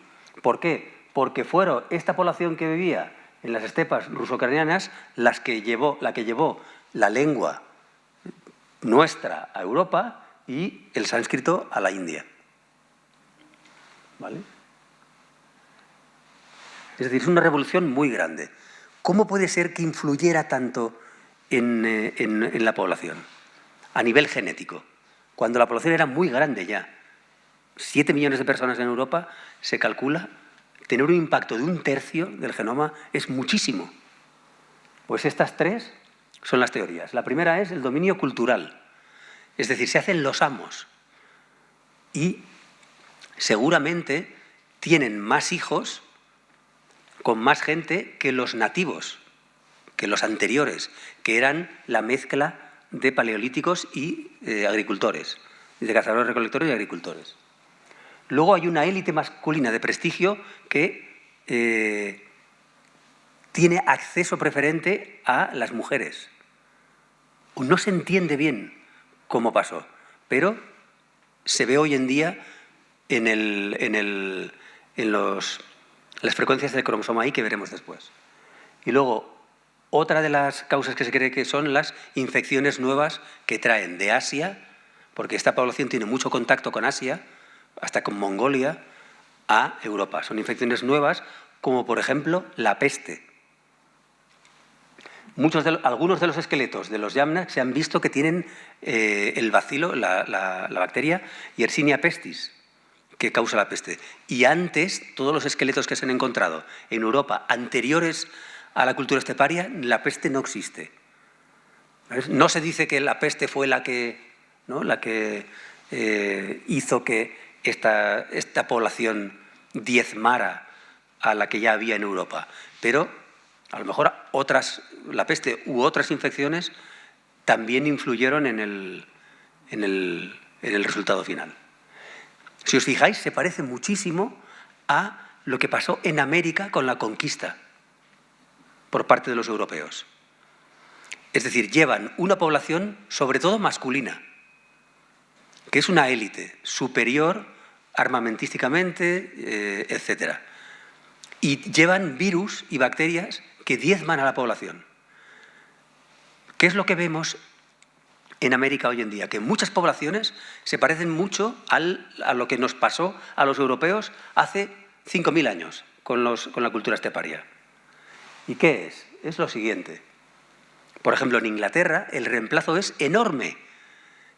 Casi un 90% de la gente que vivía en las Islas Británicas antes de los Yamna desaparece.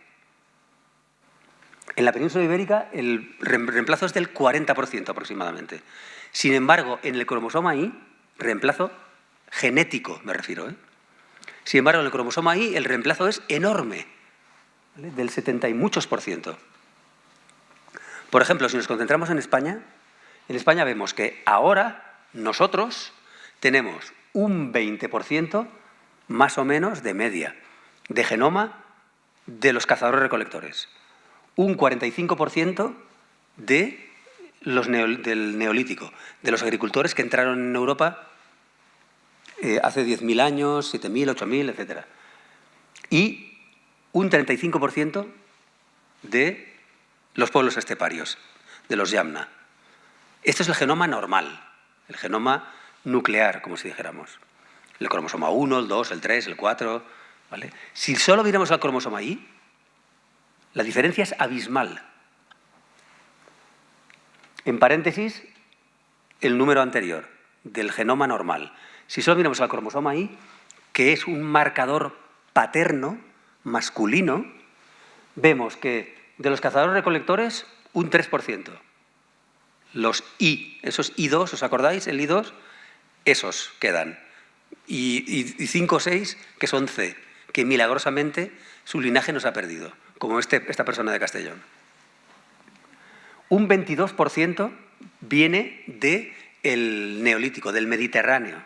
No se cree que ni del Neolítico, sino que muchas veces hay mucha gente que cree que llegó después, con otras invasiones, con los griegos, los fenicios, los musulmanes, también trajeron estos cromosomas Y, que son un 22%, sobre todo los tipos G y J, y también uno que se llama T. Y un 75% viene de los pueblos esteparios. Es decir, un 35% de nuestro genoma normal viene de los Yamna. Sin embargo, del cromosoma Y un 75%. ¿Qué ha pasado ahí?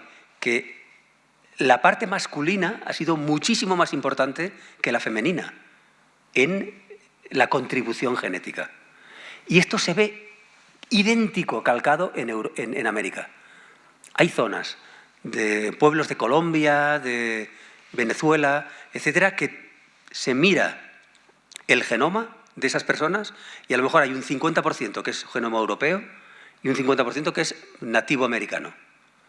Pero luego, si miras el ADN mitocondrial, la parte femenina, el 80% es nativo americano y el 20% europeo. Y si miras el ADN del cromosoma Y, que es el paterno, el 80% es europeo y solo el 20% es nativo americano. Es decir, la conquista, la invasión por parte de Europa de América, en este sentido, se parece mucho a lo que nos pasó a los europeos 5.000 años antes. Y esto pasa en muchas poblaciones del mundo en esta época, en la Edad del Bronce, que es una época muy dinámica, con muchas guerras, muchos pueblos guerreros, gracias a las armas, a este tipo de armas de bronce.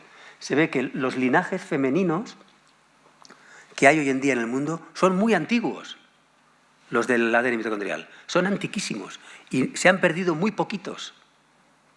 Es decir, las mujeres, en general, siempre tienen hijos. Y esos hijos tienen hijos y esas mujeres tienen hijos. Es decir, las mujeres tienen de media un rango mucho menor de dispersión en el número de hijos. Casi todas las mujeres tienen hijos, pero no tienen 100 hijos. Es imposible. Sin embargo, hay una época, que es en la Edad del Bronce, donde muchísimos de los linajes de cromosoma Y que existían en el mundo se extinguen. ¿Por qué? Porque hay unos pocos hombres que tienen muchísimos hijos y un montón de hombres que no tienen ninguno.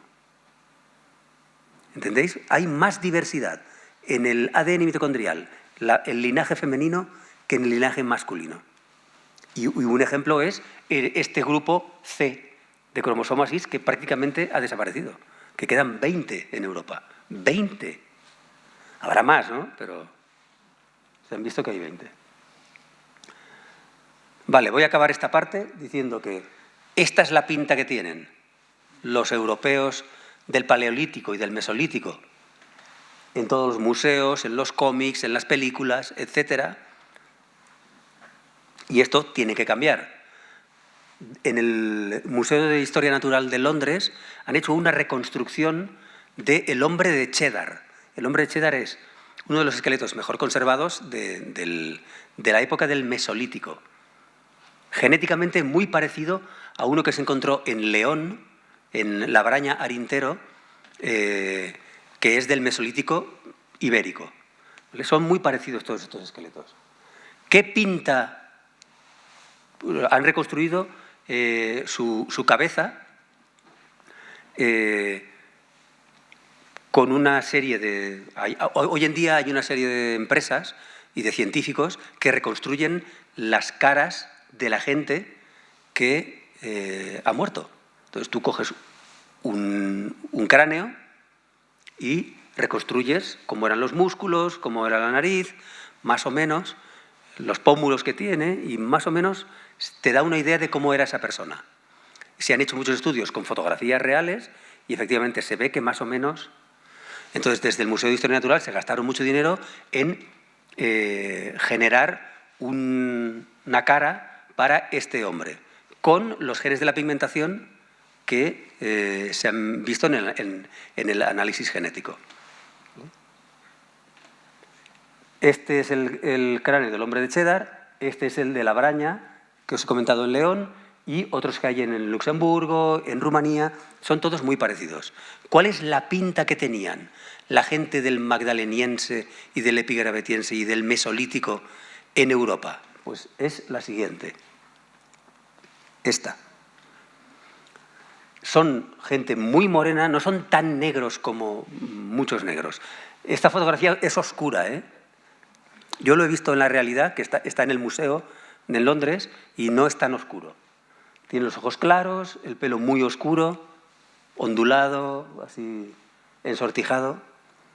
Así eran los europeos desde hace 7.000 años hasta hace 17.000 años. Entonces, todas estas ilustraciones de europeos de esa época tienen que cambiar.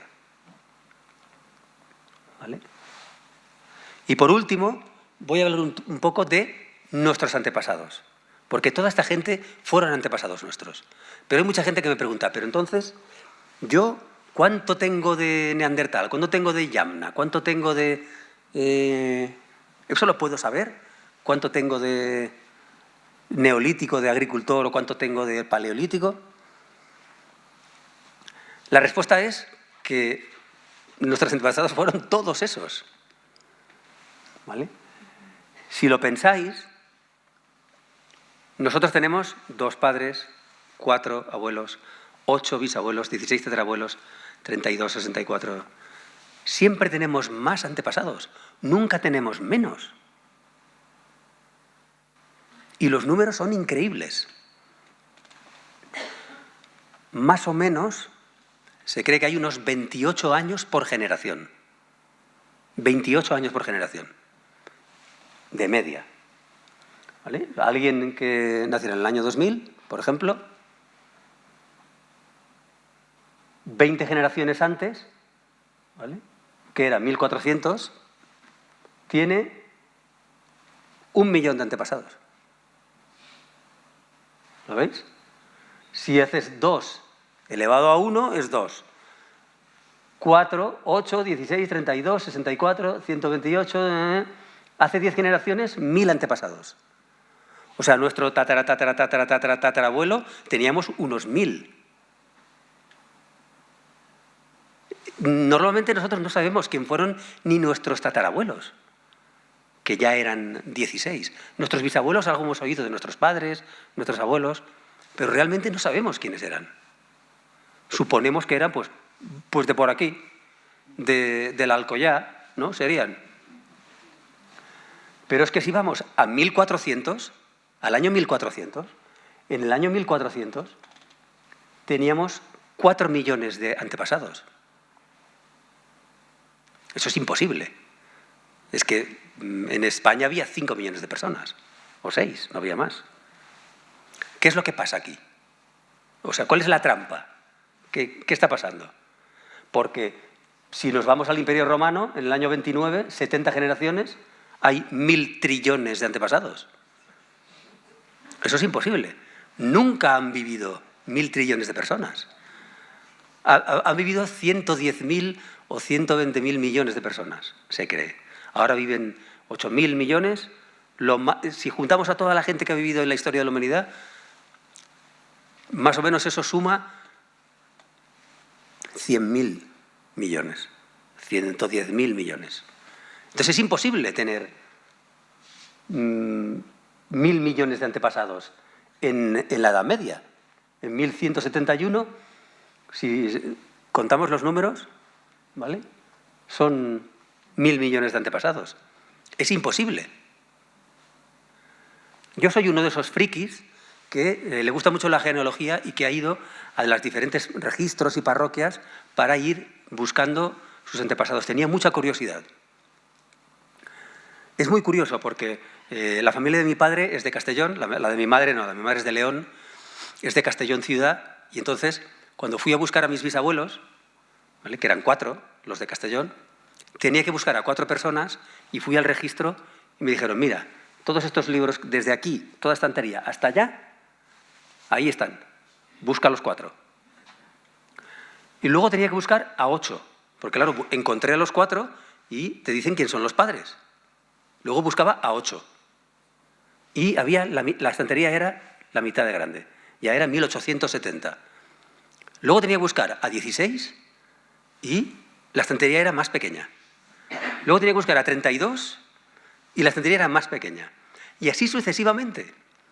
Es decir, mi número de antepasados va subiendo, pero el número de la población va de manera contraria. En 1580, que son los libros más antiguos que hay en Castellón, yo tenía que buscar a 700 personas. He retrocedido hasta 1580 y hay 700 personas que son antepasados míos. Y hay un libro donde están todos los que vivieron en Castellón en esa época. En Castellón, en 1580, había 900 familias. Y yo tenía que buscar a 700. ¿Qué significa? Que todos los de Castellón, que vivían en 1500, son antepasados míos. Y de cualquiera de Castellón. ¿Aquí hay alguien que tenga familia en Castellón? Que levante el brazo. ¿No hay nadie? Una persona. Hola, somos primos. Es real, no me lo estoy inventando. Es que no había otros. Además, mira, los Villarroch, Villarroch, aquí están. Y luego miraba arriba, anda, aquí están los Pascual. Pero si esos los he encontrado hace 20 minutos. Y el de arriba, anda, los Castell, si los busqué ayer. Y vas mirando y dices, es que son todos.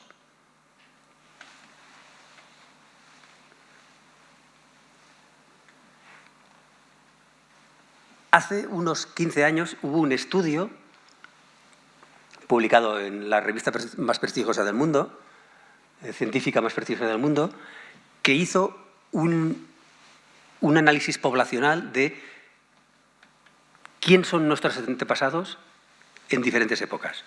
Y se dieron cuenta que, por ejemplo, los europeos, todos los que estamos aquí, descendemos de todos los que vivían hace unos 1200 años en Europa. Es decir, todo el mundo que estaba vivo en Europa, todo el mundo no, el 80% de la gente que vivía en Europa en el año 800 es antepasado nuestro. Todo el mundo. Es imposible que no lo sea. Porque en el año 800 nosotros tenemos no sé cuántos 1000 millones de antepasados. Obviamente eso es imposible. Es imposible. Pero ya hay personas que vivían en esa época que tienen que ser antepasados de todos los que vivimos hoy en día. De todos. Es imposible que sea de otra manera.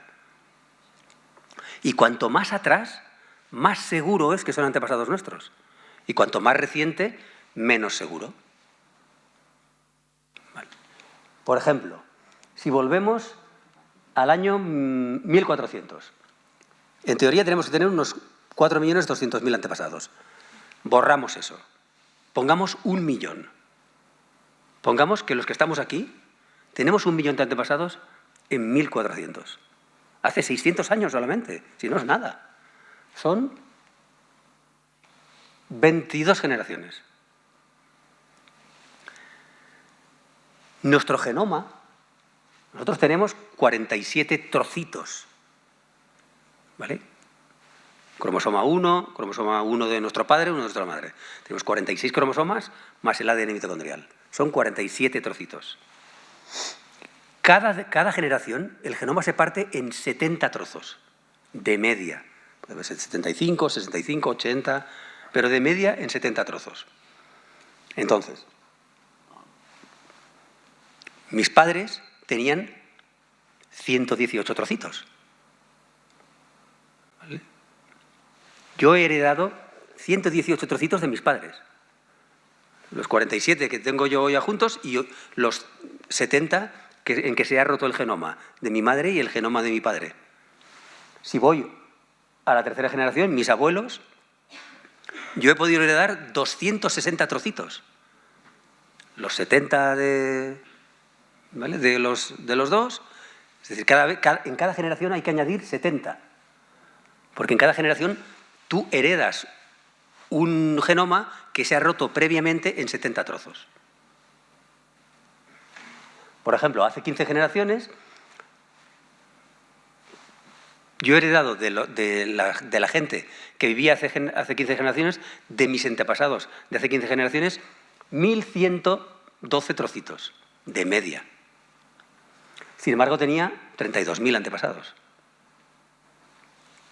Si volvemos a 1400, ¿por qué estoy contando todo esto? Porque en 1400, si teníamos 1 millón de antepasados, lo que tenemos que entender es que esos antepasados rompieron su ADN en 70 trozos.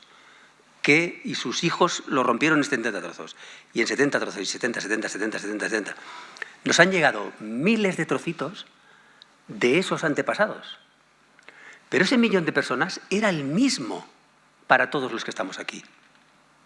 O el 90% o el 95% de esas personas eran los mismos.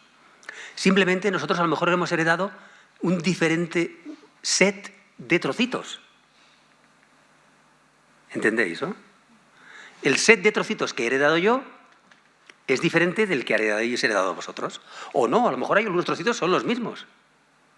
Pero las personas son las mismas. Si es que no había otros.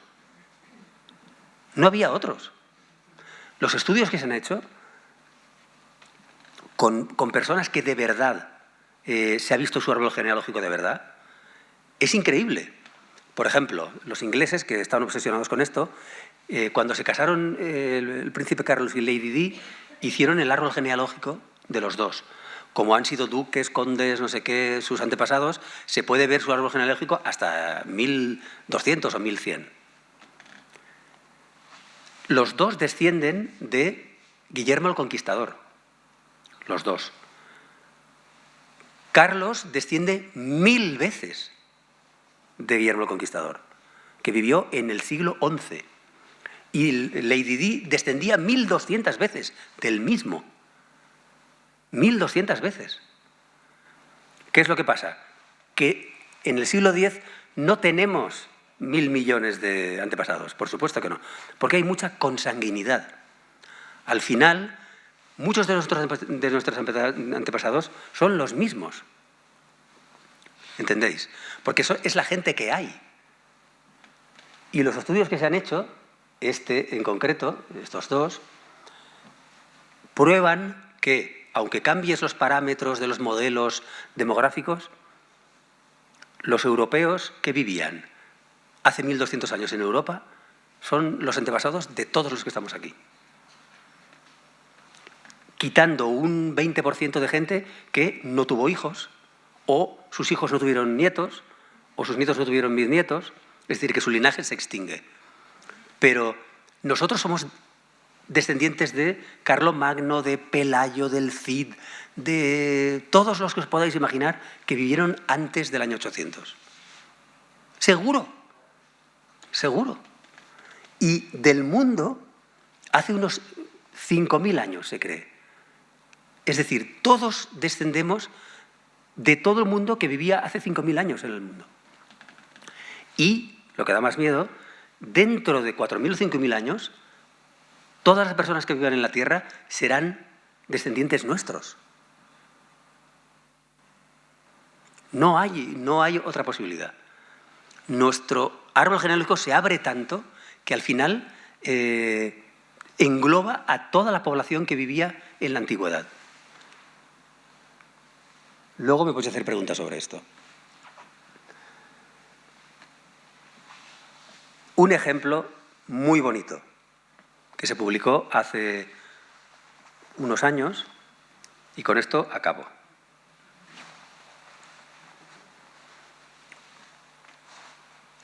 En Islandia hay una de las empresas más grandes de genética. Sabéis que los islandeses, Islandia se puebla en el siglo VIII, antes no hay nadie, con vikingos que se llevan esclavos celtas de Irlanda e Inglaterra. Pueblan Islandia porque hace relativamente buen tiempo en esa época, y luego, a partir del siglo X, XI, XII, hace muchísimo peor tiempo y ya no vuelve nadie. Se quedan aislados totalmente. Entonces los islandeses es una población muy homogénea, son muy parecidos entre sí. ¿Vale? Ha habido una especie de deriva y son muy parecidos entre sí. Entonces esta empresa lo que ha hecho es secuenciar el genoma de la mitad de la población, de más de 150.000 personas, con fines médicos, etcétera, para encontrar diferentes mutaciones. Yo estuve trabajando 6 meses allí, en esta empresa, que se llama Decode. Entonces, encontraron unas secuencias muy raras, que no encajaban. Como eran todas tan parecidas, de toda la población, había unas personas, unas 900 personas que tenían unos trozos de genomas rarísimos. Entonces empezaron a averiguar de dónde podían venir. Y fueron haciendo un árbol genealógico que dijeron, todas estas personas vienen de la misma. Y tenían unas secuencias que no encajaban para nada en el ADN islandés. Entonces, una de las personas que trabajaba en esta empresa se acordó de un libro que se escribió hace unas décadas, que se llama El hombre que se robó a sí mismo, que describe que en un pueblecito del este de Islandia había una persona que era negra en 1800 y describe su historia. Este hombre nació en el Caribe, en la isla de Santa Cruz, que en esa época estaba dominada por los daneses, y era hijo de una esclava negra y de un capataz de origen danés, es decir, era mulato. Este hombre, que vivió aquí sus primeros 18 o 20 años como esclavo de estos dos nobles, estos nobles se arruinan un poquito y tienen que volver a Dinamarca y se llevan a este esclavo con ellos. Este esclavo se escapa. Cuando están en Dinamarca se escapa, se mete en la marina, hace un montón de cosas y al final acaba en Islandia, alrededor de 1800. Y en Islandia tiene hijos, se casa, tiene hijos. ¿Vale? Este es su nieto. Es decir, este es el bisnieto de una mujer negra. Recordad que esta persona se llamaba Hans Jonathan. No sé si está por algún lado. No. Hans Jonathan. Este esclavo que se escapa y acaba en Islandia. Este es el nieto del esclavo, ¿vale? De Hans Jonathan. Es decir, es el bisnieto de una mujer negra. Este hombre llevaba medio genoma negro de África subsahariana y otro medio genoma danés. El medio genoma danés es imposible de diferenciar del resto de los islandeses. Pero el genoma africano de Hans Jonathan es el que estaba dando esas señales tan raras en los islandeses de hoy en día. Y estos son sus descendientes. A principios del siglo XX. Este es el mismo, se llama Ludwig Ludwigsson, el nieto de Hans Jonathan. Esto prueba que realmente el racismo no es natural. Es un hombre que hablaba danés perfectamente y en esa época Islandia estaba dominada por los daneses, entonces se adaptó perfectamente, aunque fuera negro. Hoy en día, el estudio que se ha hecho, que se publicó también en Nature, se ve que hay gente que tiene trocitos de su genoma que vienen de esta persona. Todos estos trocitos oscuros vienen de esta persona. Y este es Hans Jonathan, que tiene un genoma normal y danés y otro genoma africano. Muchos de los herederos no tienen nada de genoma de la madre de Hans Jonathan. A lo mejor del padre sí, porque es danés, pero de la madre no tienen nada. Es decir, se sabe perfectamente que son antepasados, que son descendientes de Hans Jonathan, pero no se sabe, pero no se ha encontrado ningún trozo de genoma de la madre de Hans Jonathan, ¿entendéis, no? Es decir, 1, 2, 3, 4, 5, 6, 7, 8 generaciones. Tú puedes tener un antepasado de hace 8 generaciones, pero no haber recibido ningún trocito de esa persona. ¿Vale? Luego explicaré esto. ¿Qué es lo que se ve? Que estas secuencias de estas personas rubitas están en el oeste de Nigeria y en Benín. Son típicas de esa zona. Estos niños y estos niños rubitos son primos. Pero no son primos porque todos somos primos en el mundo. No, no. Son primos y tienen las mismas secuencias genéticas. ¿Cuántos Hans Jonathans habrá habido solamente en la Comunidad Valenciana? Si Islandia estuvo poblada desde el año 800 hasta ahora y ha habido 300.000 personas, que es la máxima población que ha tenido, tienen un Hans Jonathan, solo en la Comunidad Valenciana habrá miles de Hans Jonathans.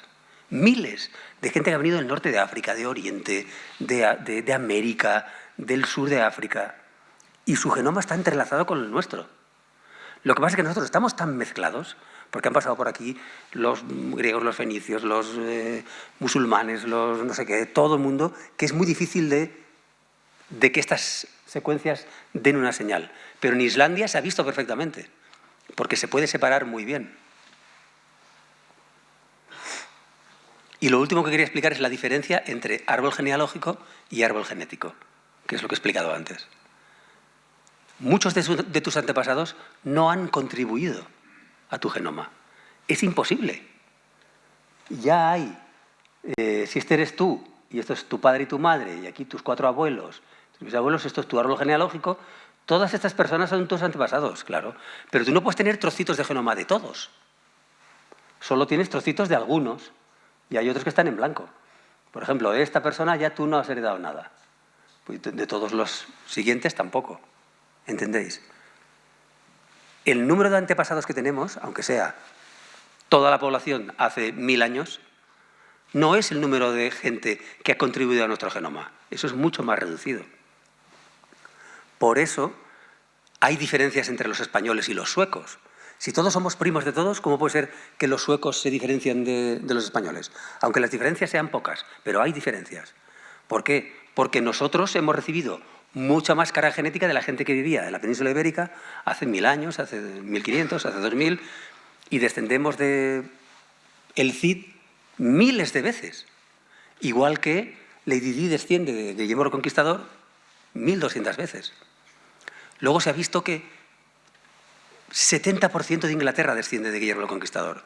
El 70%. Y los que estamos aquí, el 60% descendemos de Jaume I. Seguro, si es que no había más gente en esa época. Y cuanto más atrás te vas, más seguro es que desciendes de esa persona. Otra cosa es que tengas un trocito de su genoma.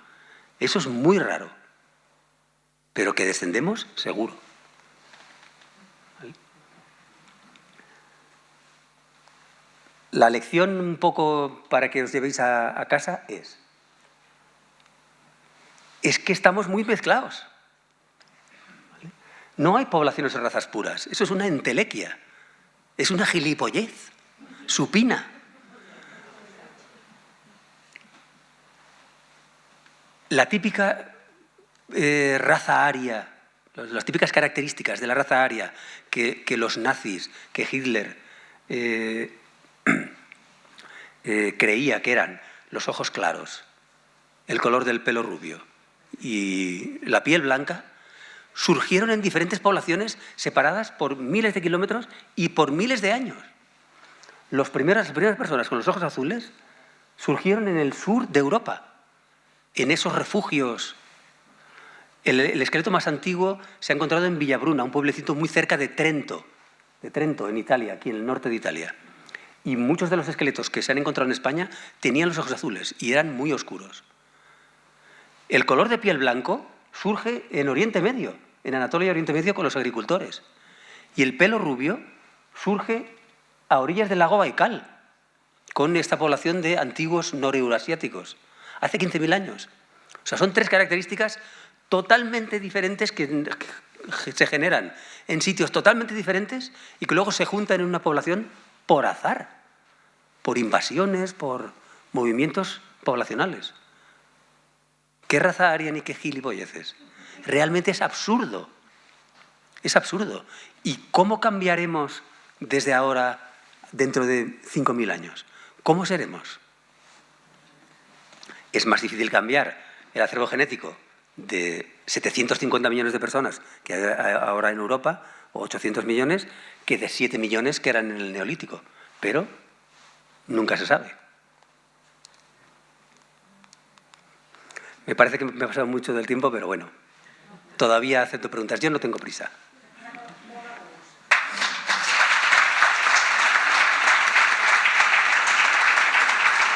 Lo sorprendente, yo creo que apasionante, ¿no? Nos ha tenido en vilo durante mucho tiempo y también, como dices, ha pasado 1 hora y 3/4 hablando, casi 2 horas, y la verdad es que, bueno, a las 9:15 deberíamos de salir de aquí. Así que, bueno, pues ya que se ha ofrecido, yo creo que por lo menos una pregunta sí que podemos admitir. Sí, ¿quién se anima? Que estamos en familia, ahora ya lo sabemos.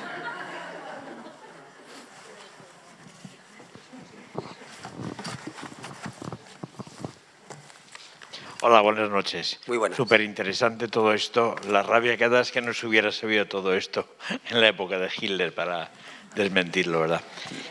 Al principio nos han enseñado ahí en la zona de la península ibérica y demás, esta gente de piel oscura y ojos azules. La proveniencia de esos... A ver, el sol es o la alimentación lo que hace que hayamos ido hacia la piel más clara cada vez, ¿no? Pero el color de los ojos, porque no sé si se supone que venimos un poco todos de África con estos movimientos que luego se expandieron por el mundo. Allí lo clásico es los ojos oscuros, ¿no? ¿De dónde creéis que proceden estos ojos claros? Es una muy buena pregunta, porque no lo sabemos. Nosotros creíamos que era debido a una consecuencia de las variantes genéticas del color de la piel. Es decir, nos habíamos hecho más blancos con el tiempo en Europa y entonces uno de los genes que hace que tengamos menos melanina en la piel, que es lo importante, también como efecto colateral causaba tener menos melanina en el ojo. Entonces aparecieron los ojos claros. Eso es lo que se creía. Pero ahora estamos totalmente equivocados. Eso ya no es así, porque los ojos claros aparecen en una población de color de piel oscuro. Entonces no se sabe por qué aparecen esas variantes genéticas que hacen que tengamos el color de la piel, el color de los ojos claros. No tenemos ni idea. Todos los estudios que se han hecho se ve que el color de los ojos no influye en nada. Y se han intentado todo, ¿eh? Se ha intentado, pues, a lo mejor la gente con los ojos claros ve mejor en la niebla, o cuando hay mucha nieve, o cuando hay muy poca luz, o nada. No influye en nada. Todos los estudios que se han hecho ven lo mismo. En diferentes tipos de circunstancias, tengan los ojos claros o los ojos oscuros. Entonces sigue siendo, ahora sí que es un misterio, antes no lo era. Antes se asumía que era por el aclaramiento de la piel, como efecto colateral. Igual que el pelo. El pelo rubio tampoco sirve para nada, realmente. Y está ahí. Eso sí que es un efecto colateral del color de la piel. Porque la población, estos antiguos noreuroasiáticos, que fueron los primeros rubios, sí que eran más blancos. Entonces sí que es un efecto de aclaramiento. Pero lo del color de los ojos ahora es un misterio. Bueno, gracias por la charla, que ha sido fascinante. En relación a las clínicas estas que comentabas, que mandabas en el kit con la saliva y te hacían un análisis, yo en mi trabajo muchos compañeros lo han hecho y a mí, pues desde mi ignorancia genética y científica, me parecía muy absurdo que te dijesen, eres un 20% español, un 10% portugués, un 30% irlandés, ¿no? Porque al fin y al cabo, ser un 20% español y 10% portugués, pues como que no tiene mucho sentido, porque al fin y al cabo es la península ibérica, ¿no? Entonces, eso es un poco como, no es muy real, ¿no? Al fin y al cabo, es más por cuestión momentos históricos o zonas geográficas más grandes, pero especificar tan concretamente, tanto por cien, con países, porque las fronteras y las naciones eso es un invento humano, no es genético, entonces a mí no me cuadraba mucho esos estudios, ¿no? Entonces, supongo que confirmas que no, por supuesto, no es real. Este tipo de estudios genéticos están diseñados para norteamericanos, porque los norteamericanos sí que tienen diferentes proporciones de ancestros en diferentes zonas.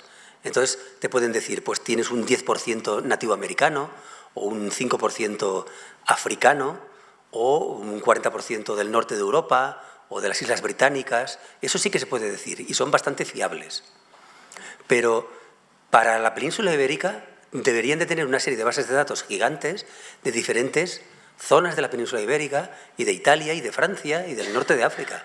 Si no, no vale para nada. Porque ¿para qué vas a pagar $100 de hacerte la muestra y enviarla y que te digan lo que te deberían de decir? Pues eres español. Es que es ridículo. Ellos tienen unas bases de datos de referencia que es con quien comparan. Entonces tienen franceses, tienen italianos, tienen alemanes, tienen ingleses, tienen españoles. Pero si tú eres español, vas a dar referencia pues, a los españoles. ¿Entendéis un poco lo que quiero decir? Si dentro de España tuvieran gallegos, vascos, mallorquines, castellanos, catalanes. Entonces te podrían decir, bueno, pues la pinta que tienes es que tienes un 40% de catalán, un poco de mallorquín. Eso sí que tendría más sentido, pero eso no se puede hacer todavía. Entonces te dicen, tienes un 20% de italiano. Pues vale, pero es que si los italianos y los españoles somos casi iguales, igual que los portugueses. No se puede afinar tanto. Ya te digo, fueron generados para la península, para la población norteamericana, y para ellos sí les vale. Pero para nosotros esos son absurdos. Bueno, pues lo único que puedo decir es que lo volveremos a traer para que termine de explicar lo que no le ha dado tiempo y conteste a las preguntas que tienen ustedes. Así que, lo siento, tenemos que terminar y les esperamos el próximo día. Bueno, mañana o jueves, viernes todavía nos queda. Muchas gracias.